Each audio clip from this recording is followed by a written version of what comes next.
Welcome home to USA Global TV and Radio, a place where dreams take flight, with authentic storytelling, diverse perspectives and meaningful conversations, where global stories unite and bridges are built beyond all borders. Discover world-class education, entertainment, hope and inspiration. Together, we're building bridges worldwide. Subscribe to our channel, USA Global TV. Download our app, USA Global TV. Be our guest or join our team. Visit usaglobaltv.com. Thanks to our founder and executive producer, Dr. Jacalyn Kerbeck. Music score by Yeffy Tang from Cloud Road Music. Voiceover artist Mike Porter. Creative direction by Paul Garcia. USA Global TV and Radio. Your home for global connection. All rights reserved. This video and its contents are the exclusive property of USA Global TV and Radio. Unauthorized use, duplication or redistribution in any form is strictly prohibited. What happens when you bring together two very powerful and strong-willed women and one man on a TV show? Well, we're going to find out today on the Power Index, a show about women and the men who listen. So speaking of men who listen, I want to bring on my dear friend, colleague, mentor, and co-host, Mr. Ian Pelham Turner. He is known around the world. He's an international broadcaster. He's an expert on the British royal family, and he's frequently called upon to give his opinion and his expertise about political views, as well as articles in Fox and other mainstream publications. Welcome, Mr. Ian Pelham Turner. Hello. Good afternoon to you. I know it's about midday your time. It's about 5 o'clock here in London. For once, the sun is shining. I think I hope we're going to have another very, very good discussion today. I'm sure we will. Really on the values of women as I see them, which is tremendous, and how to give support to women who feel can they or can they not. And it's really all part of the program to actually say to women, you can achieve anything you want to in your life, anything at all. You can achieve anything you want to in your life. And basically go and do it, and we can help. Hear, hear. I completely agree with that. And for our viewers and our future listening audience, Ian and I have actually met a number of times in person. We'll be meeting again in September. And our guest today is actually someone whom you introduced to our platform. I think we were rapping with Dr. Jacalyn at the time. I don't remember. But Victoria George-Veale has a lot of experience in television, in production. She's an actress. She's a presenter. What would you like to share with our audience about your interaction with Victoria before we bring her out? She's incredible. What accolades can I talk about her? I have to admit, she is very attractive on screen. No two ways about it. She's very articulate. She's very thoughtful in how she actually works with people as well. She's a great person to actually support people in their causes. She's very much a feminist, but she's also very much the type of young lady who we need more of in Britain today to actually say, yes, you can. With that being said, let us welcome Victoria to the program. Hello, thanks for being here. Hello, that was really emotional. Thank you for that wonderful introduction. I don't know what to say. I remember when we first met you, you were doing some type of news program. I want to say Good Day. What was it? It was the Good News Show. Yeah, the YouTube channel is still there. But thank you for remembering. It's still there. It was created during the pandemic. And I think there was just so much negativity floating around with the COVID-19, and everyone was getting a bit depressed, staying at home, and they couldn't go to work, etc., etc. And so I wanted to create something a little bit silly but a little bit positive as well. So I called it the Good News Show. I don't actually, it's still there, but I haven't created an episode in a while. And it's been on my mind actually, and I feel like I should. It takes a lot of work, as you know, but we used to hold really funny competitions as well, like the funniest animal photograph, or, you know, the funniest photograph of your pet doing something silly. So yeah, I'd love to do that again. That would be wonderful. Well, maybe that is your calling after this show today. And you also had shared a beautiful music video with your sister, and that was so uplifting. The two of you were running through fields, and there were all these purple colors and whatnot. And I remember how positive I felt watching that. Oh, thank you. Yeah, If Paradise is Half as Nice, featuring Andy Fairweather-Low from the Amen Corner. So our band manager is Alan Jones. I'm sure you all have heard of him, but he was in the Amen Corner as well as the saxophonist. And so, yeah, we recorded a whole album. We've recorded about 14 singles, and only I think 3 or 4 have been aired on BBC Radio Wales so far. But the first one we ever aired from the album was If Paradise is Half as Nice, which is a cover of obviously the really big 60s hit. So we did that one first, and that was the music video to accompany the song. And it was a really hot day when we filmed it. But yeah, we really enjoyed ourselves. And we're just actually waiting on Alan now to see what the next step is, really, because we still have these really amazing songs. We didn't write them, Alan did, but we performed them and recorded them. And some of them are really good. I think he has actually tried to enter one into the Eurovision UK entry, but I think that process is a closed shop, shall we say. I don't know how it works anymore. I think they used to have what's it called, like a British, Ian might know, a British reality program where you choose, it's like the X Factor or Pop Idol. You had about 10 entries for the UK entry, and then the public vote in and phone who's going to be representing us for the Eurovision, and they don't do that anymore, and I think that's really sad. It's actually, nowadays, it's the choice of the head of entertainment for the BBC who decides which entry.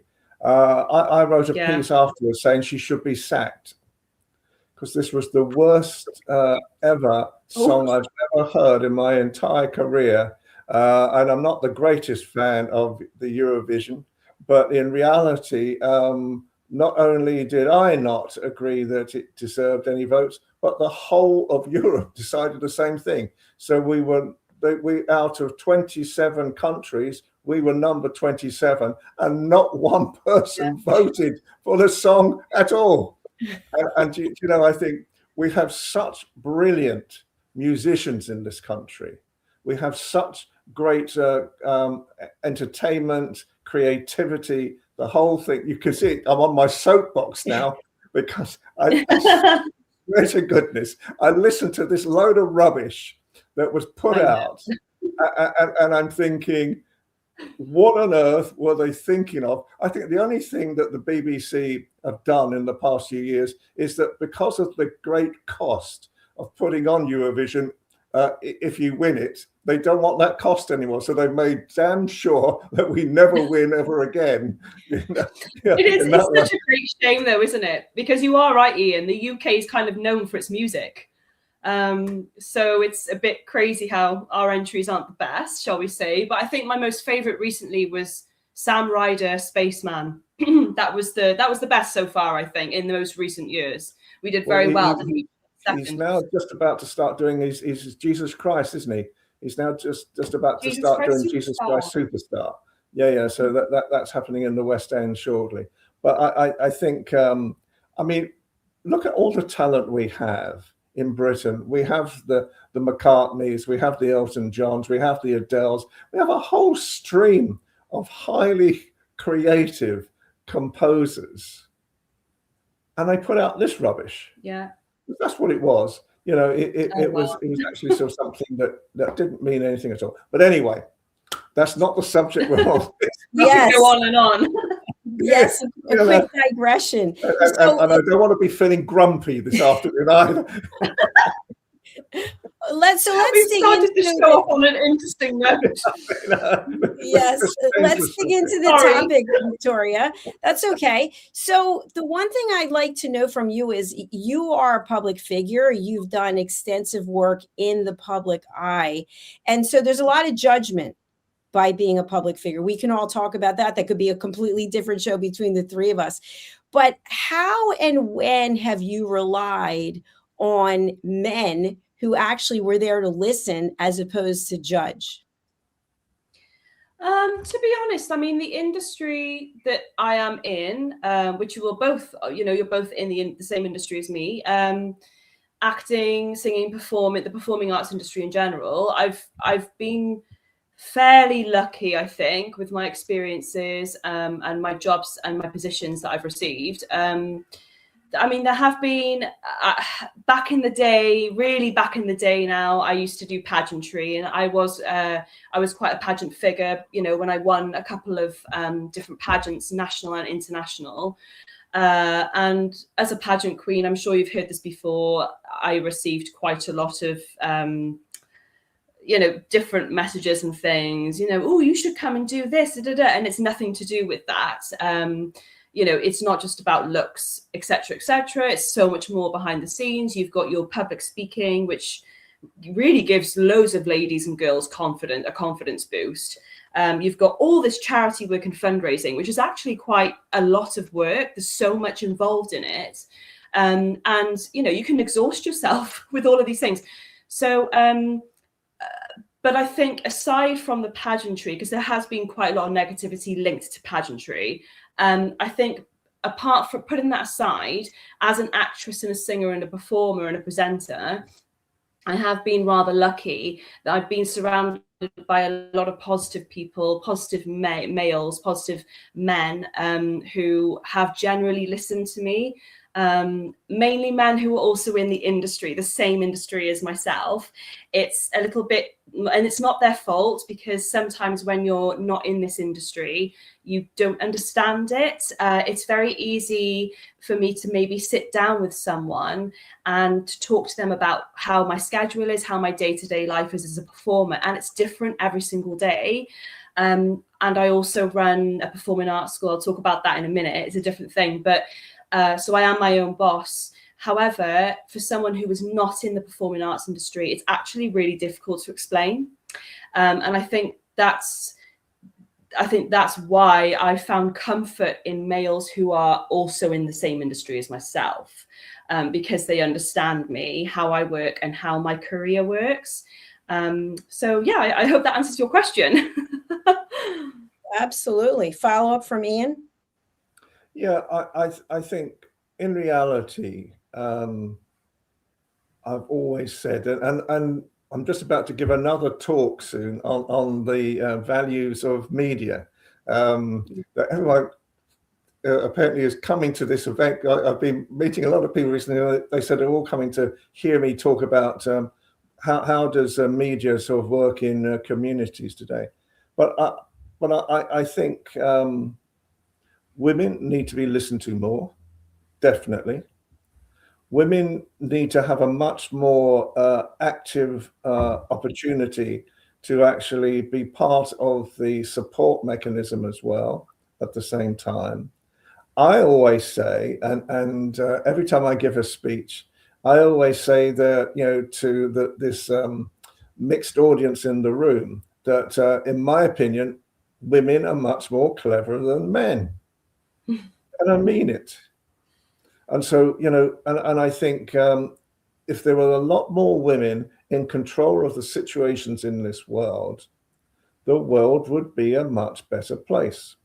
When it comes to the entertainment world, I think, again, I remember talking to a politician several years ago, and in Albania.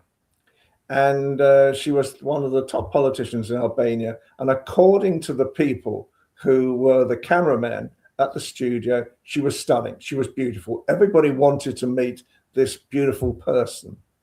And she came in the room and she was beautiful. There was no two ways about it. She was beautiful. But I asked her the question, do you think your beauty took away from being taken seriously as a politician? Straight away, she said yes. She didn't want to be known for her beauty, although now she's actually a TV presenter, strangely enough, but she wanted to be taken seriously as a politician. And I wonder, with Victoria, you are beautiful. The two of you, Jacalyn, and you're both beautiful women in the first place. But sometimes, do you feel it's much harder to be taken seriously because men are looking at the outward shell rather than the inward person? Thanks for the question. I'll let Victoria answer first. Oh, okay. Thank you. Yes, I do agree with that politician, actually. I think when you're in a certain situation or a certain position of power, and then, maybe say you walk into an office and you're the only woman there, for instance, and you obviously want to be taken very seriously, and then you have, a few male colleagues, it does make you feel a little bit like, oh, is it just, because of what I'm wearing or my looks, blah, blah, blah. Is it the makeup I've got on, my hair? How is it today? It does make you feel as if, well, am I actually being taken seriously as if I was a man? And attitudes, I don't like to say it, but attitudes do change towards a woman. Not all the time, sometimes. Again, I am a feminist, but I'm also... I like to think of myself as not someone who is waving the flag in an extreme amount of ways for women. I like to see both sides. I like to think of myself as being quite a fair person. Female, male, doesn't matter. Whoever's right for the job should have it, whatever they are, in my eyes. However, yes, I've experienced that very much when I was in the pageant industry. Especially when I was abroad. Actually, it's coming back to me now. I've competed abroad a couple of times in different countries, and there was one pageant. I didn't win that pageant, but I did quite well. But there was one pageant early on in my career where there was no interview at all, and I was thinking, how do they know who to crown if they're not talking to each contestant? This is literally about how you look in a bikini, or how your face is, how your body, what figure you have. So yeah, I wasn't very keen on that, to be honest. So yeah, I definitely agree with you, Ian. I think women, especially in certain circumstances and certain career paths, really need to be taken more seriously, however they look.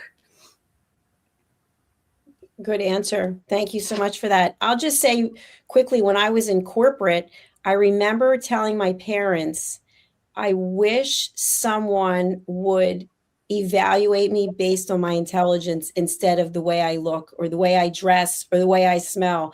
And there were times when I was in corporate when I had to deal with sexual harassment, and I actually went in the States to the EEOC and filed a claim with HR.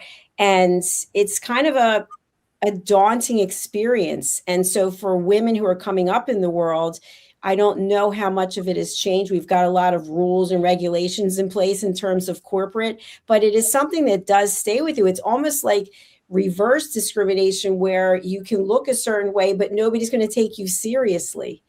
And then I've heard men say, well, why don't you dress a different way? And there's a way to dress if you're dressing like you're putting it all out there.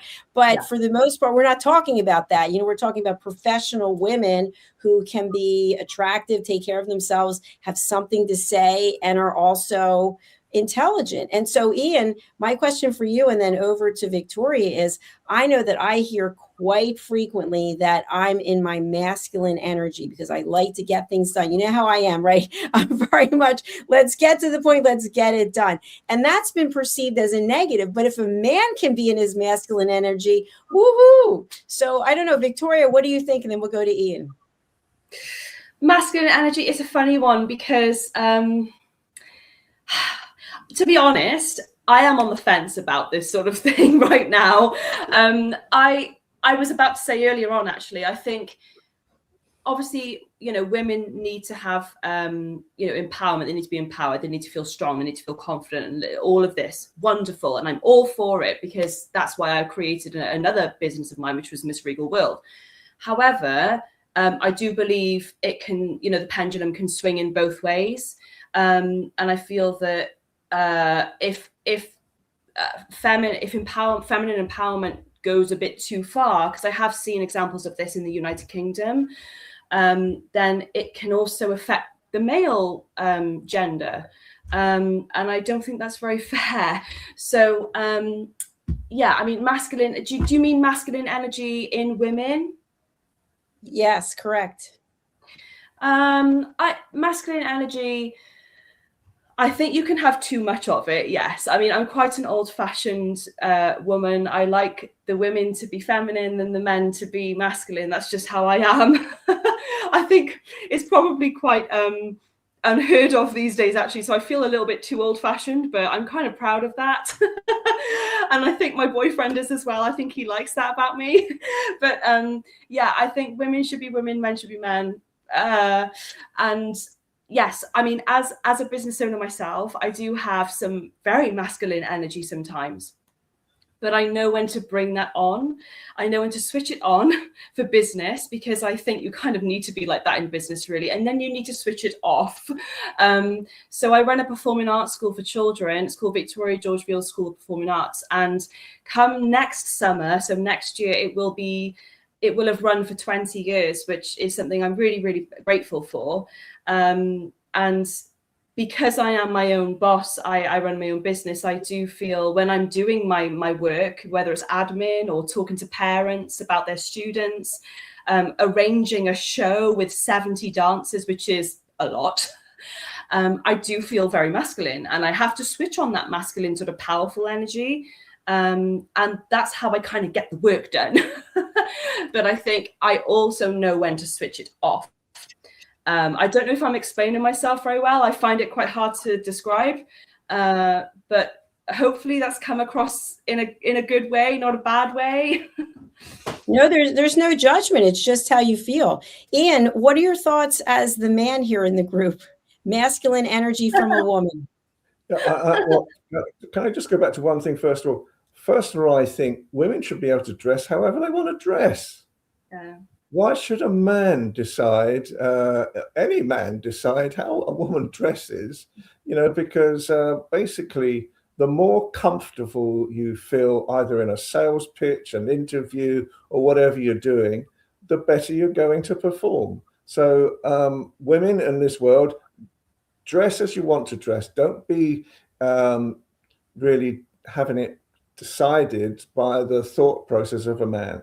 I think I'm not sure what masculine energy is anymore. I come from a different generation where I suppose I like to be seen as a gentleman. I hope I listen to everybody's opinion whenever I'm meeting people as well. Sometimes I can become quite vociferous. I was at a meeting the other day, and it was all about mental health. And in the room were about 8 graduates or undergraduate students from different universities in the London area. And they were all facing mental health problems, which, I sympathize with. But I think at the same time, they were all relying upon social media in order to give them that, what you might call then masculine strength. But they were women, so masculine strength. But in actually listening to and constantly looking at this social media, it was making them feel worse about their lives than better. And so I asked them the question, well, why don't you just stop? Surely if something is causing you issues, why don't you stop? And at the end of the meeting, after 2.5 hours, I asked them all, I said, and they looked at me as if I'd gone mad. I said, have you felt deprived in the past 2.5 hours?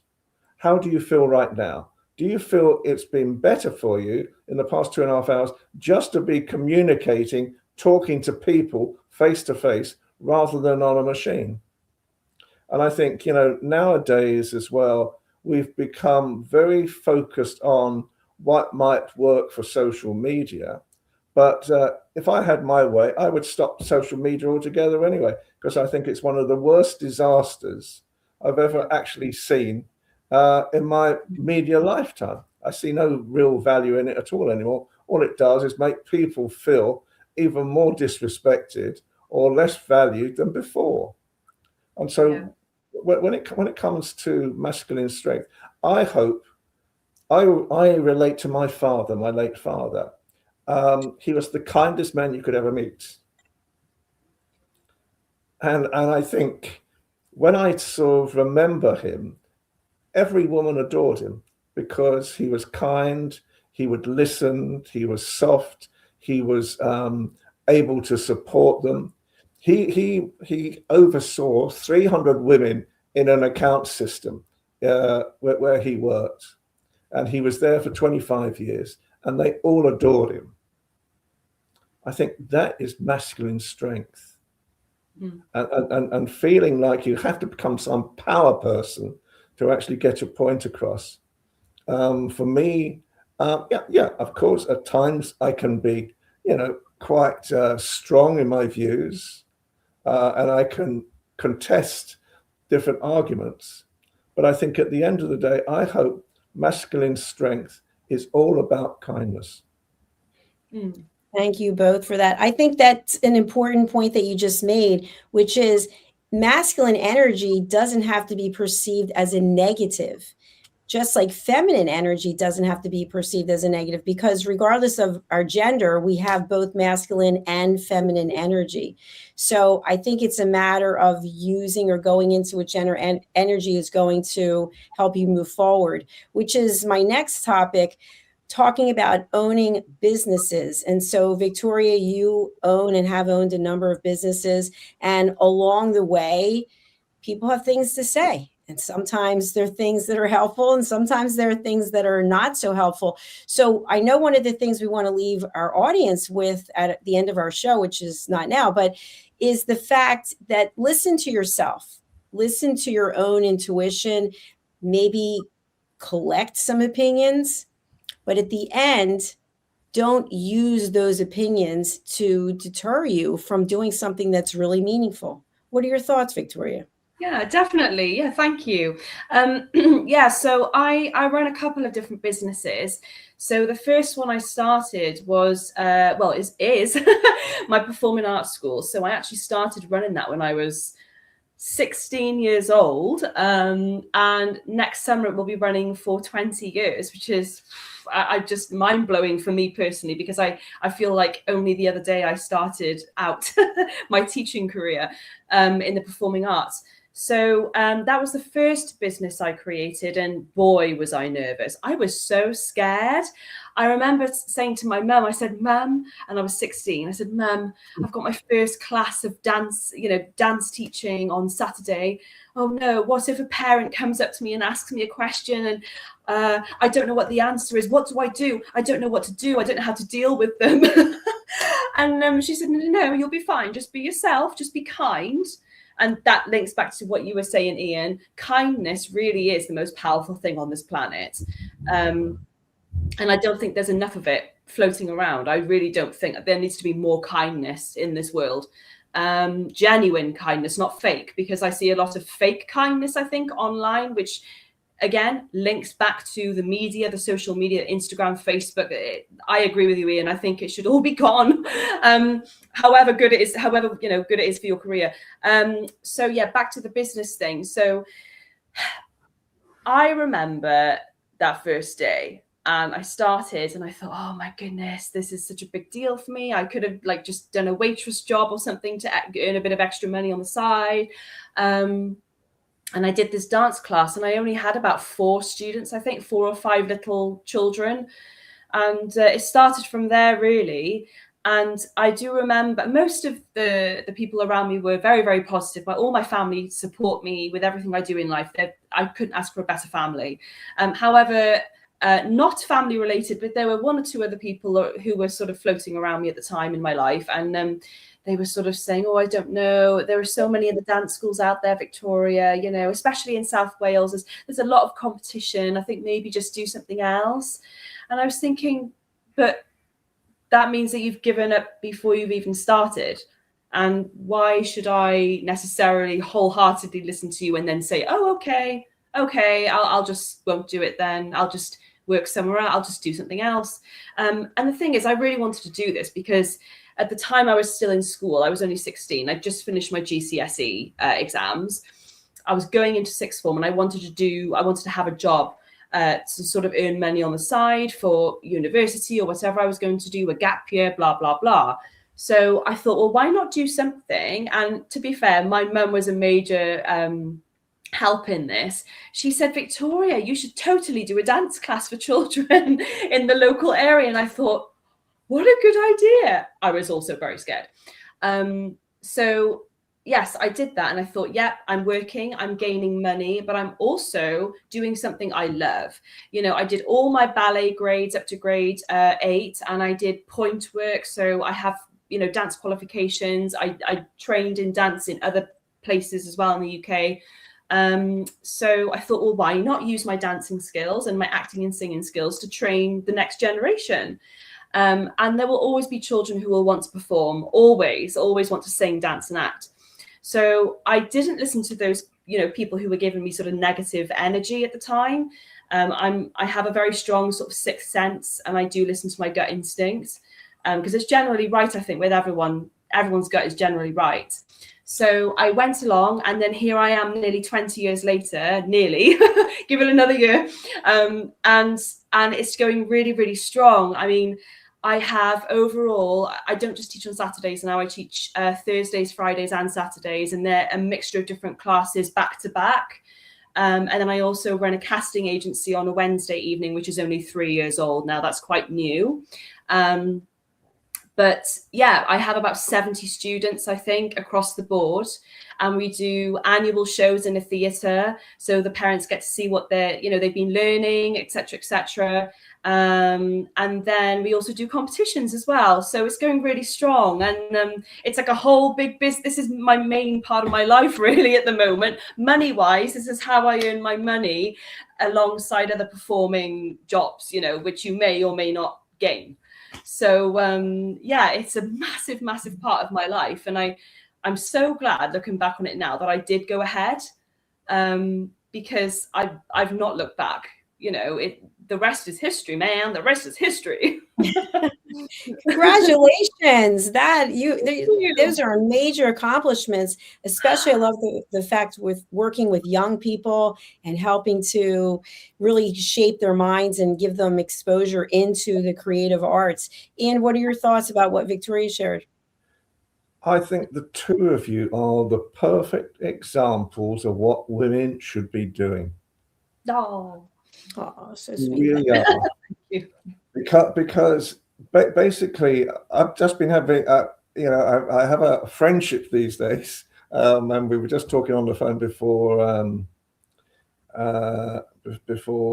coming on the show. My feeling is that when I look, perhaps I sound like a doomsday merchant, but I mean it because I want to see people win still. That is my major priority. But with things like AI and all the other things that are coming in, you know, the talk is that I talk to very experienced people in different industries. You know, 70% of the jobs in the next 5 years are going to disappear. It's going to be a very different time. And when I hear, where I was talking to these students, but it's being said more generally, that young people will put out 600 to 800 applications for jobs and never even hear a reply, then back in my day, I did exactly what you have both done. I decided not to just be an employee, but instead to actually run my own life. And I have this saying where I've always wanted to be a gatekeeper, never in the field. And in that way, 60 years on, on the 4th of July this year, American Independence Day, for me, it's my Independence Day as well, because I will celebrate 60 years in journalism. So what kept me going? What gave me the opportunities to become a journalist? And then I decided to actually find all my own stories, create my own sort of environment. And in that way, you can actually move on. What you both have done is you've listened to your passions, big tick. You have turned those big passions into great businesses, bigger tick still. And you're still looking fresh. Come on. after all this work. I swear to goodness, I'm looking at having a face transplant or something. Just you don't need one, Ian. You look wonderful, darling. More, Victoria, more. Well, congratulations on 60 years of being a broadcaster. That's incredible. I know, it's unbelievable. And I've now made my intention for another 60 years. But anyway, we will see how we go. Why not? Well, the point I'm making is that I think the future for young people today is don't think you're going to get a job anymore. That's point number one. Don't think you're going to get a job anymore. Create your own workspace. Create your own jobs.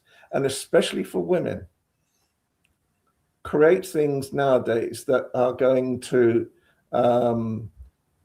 give you enjoyment, excitement, and the power to actually live this lifestyle you want to live. And I know that's not always the easiest thing to do, but I always think the best policy for starting a business is whatever really excites you, whatever you really think is going to create the most wonderful world for you, that's the thing to do. That's the thing I did for me, is that I tell everybody I've loved every single day of my 60 years at work. I work with wonderful people. Helena Sharp, my colleague, as you know, Jacalyn as well. The wonderful nature of that. I work with you, Jacalyn. I mean, I feel honoured just to be here this afternoon, to listen to the two of you creating what you have created, because you're nothing short of sensational, the two of you. We need a little Ian to carry around with us, don't we? I know, a little Ian in our handbags. Yeah, whenever we feel down. And I think what you're doing right now is exactly the right thing for the 21st century. Find opportunities in your life. Live your life with passion. Live your life with the passion that is really going to, whatever people say. I very quickly, I remember watching this. I don't often watch YouTube, but I'm watching this. One time I wanted to find out what's the future of television. And so I put this question into YouTube, and up came this guy. He was the former director of Discovery Channel. He sold his shares. He made 500 million, and he didn't know what he wanted to do next. Los Angeles called him up one day and said, "We want you to create the nearest, the next big platform for Los Angeles." He duly did, and then he also said the best way of starting a business is think of a business that you really enjoy doing, and then look at the Google search number of that business. And so that all of a sudden it turns into, or like a Zoom call, there's about 30 people now in the room. And he points up the way and he says, "What did you call your business?" He said, I called it barbecue. And he said, "Well, why did you call it barbecue?" He said, "Because I like doing barbecues." Okay. So it was barbecue TV. Okay. So he said, well, what was the Google rating of the word barbecue? It was something like about 4 million. But the strangest one of the lot was that he then points down the way to this woman and he says to her, what's the name of your business? And she said, it's called Broken Typewriters. So I said, so he said, so you've started up Broken Typewriters Television, you know? I said, yes. And I said, well, why did you start doing broken typewriters? She said, because I just like fixing broken typewriters. What was the Google number on it? It was something like about 700,000 searches. Wow. The point I'm trying to make very badly, I think, is that in reality, if you do work with your passion, you will wake up every morning wanting to get better and better and better. I completely agree with you. I think that's a great way to close out our show. Yeah. Victoria, what is a good way for people to reach out to you, and who would you like to reach out to you? Oh, anyone really, I don't mind. So the best way probably for me personally would be my email address, which I think is probably provided. It's vgeorgeveale@yahoo.com. But if you wanted to contact me regarding casting agency or anything like that, anything professional, then I can pop the email to Dr. Jacalyn after and she can maybe add it. But it's just verbally now, it's vgvcastingagency@yahoo.com. So yes, those are the best ways. Or you can always contact me on Instagram, actually, which is Victoria.George_Veale. Sorry, I have a long name. That's okay. Victoria, while Ian closes out his part of the show, why don't you drop that information into the chat? That would be fantastic. Then we can share it. Thank you. Ian, what say you as we close out the show today? What say I? We're having another great show, aren't we, Jacalyn? I think this is such an important series of subjects that we've started talking about. It's very important for women to feel respected, feel that they can achieve anything in their lives at all. This is what this show is partly there to actually provide, is the inspiration and the flip of changing from can I to I can. And that's what I would like every woman in this world watching this show to actually take away with them and come back to us and talk about what might be their issues, but how to overcome them as well. Because between all of us, we have a wealth of experience in being able to overcome problems and make businesses and women more respected in life. Thank you very much for that. I really appreciate it. We do have Victoria's latest information, which I will put up onto the screen now. And again, Victoria, for our friends who'll be listening later on a podcast, what is the information that we have on the screen about how to reach you? Oh, we cannot hear you. Hold on one second. Go ahead. Hello. So Shumai from Wales. So yes, my Instagram is victoria.george_veale. So that's a really good way to contact me through Instagram if you'd like to. And I also have a professional email account, which is not my personal one. It's a professional one, which is vgvcastingagency@yahoo.com. And I think the main message from me is also, don't compare yourself. I think I've been guilty of this myself, I have to say, and also all my friends around me have as well. We, as women especially, linked with the social media, Instagram, Facebook, etc., we tend to fall down the rabbit hole of comparing ourselves to others. This can be other men or women. I think when it's us, it's mainly women. For instance, you can do the doom scrolling on Instagram or YouTube, and you're looking at all of these other people who have, oh, they're married, oh, they're engaged, oh, they're pregnant, they've bought a house, they've got a car, they've just landed a new job. And then you instantly think, oh no, but I haven't done that yet, and I'm this amount of years old.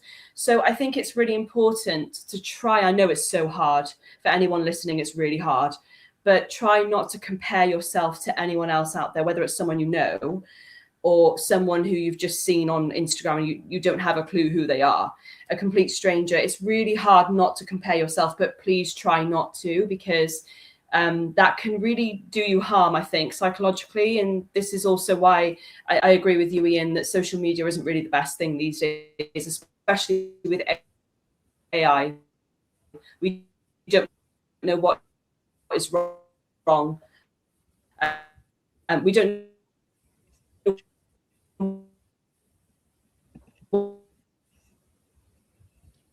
what is true and what is false.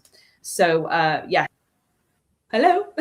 Yes. Well, thank you very much, Victoria, for being here. I really appreciate it. And thank you, Ian, for once again joining me. I look forward to seeing both of you on future shows. So for now, as we close out, what I'd like to share is I really believe from my own experience from leaving corporate and starting my own businesses, starting a television network with absolutely no experience, you have what you need inside you. But the question is, what is holding you back?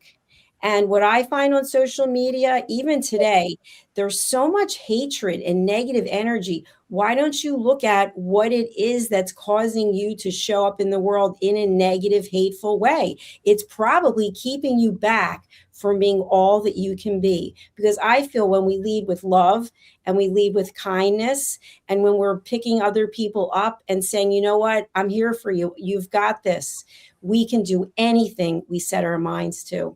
So as we close out, if you are interested in hosting your own TV show, it's not for everyone. It's a lot of work. You've seen 3 professionals who are here today, and we've got years of experience. Ian's about to celebrate 60 years of experience. We are interested in talking to people who are serious about having their own TV show. We offer coaching, we offer training, but you've got to be committed and you've got to be passionate. Let's take a look at a clip that will tell you more information and how to reach us. Thank you again for being here. We look forward to seeing you for our next show. People are searching for experts every day. Are they finding you, or are they finding someone else? Every day, professionals are building authority through media. We've already built the platform. USA Global TV and Radio. Over 14,000 shows streamed to over 60 countries. This isn't about becoming famous. It's about leverage, visibility, credibility, opportunity. One interview, one conversation, one show, repurposed into content, connection, and business growth. Most people assume hosting a TV show requires a studio, a production team, and a massive budget. Our television packages begin at $1,500 US per month. Professional production, global distribution, replay visibility, built for voices with something to say. I'm Dr. Jacalyn Kerbeck, and if this resonates with you, we should talk. USA Global TV and Radio, all rights reserved. Contact us at info@usaglobaltv.com. Thank you, viewers and listeners of USA Global TV and Radio, for joining us today. We're honoured to have your time and attention as part of our global community. At USA Global TV and Radio, we believe in the power of authentic conversations, meaningful connections, and creating a world of possibilities together. Want to be part of something bigger? Join our team of elevated listeners at usaglobaltv.com, a space where your voice matters and your ability to listen transforms relationships. Stay connected with us across all our platforms for thought-provoking discussions, expert insights, and empowering stories. Subscribe to our channels at youtube.com/c/USA-Global-TV. Follow us on social media and explore the endless opportunities we're creating for growth, learning, and inspiration. Together, we're not just broadcasting, we're building bridges and changing lives one conversation at a time. For inquiries, contact us at info@usaglobaltv.com.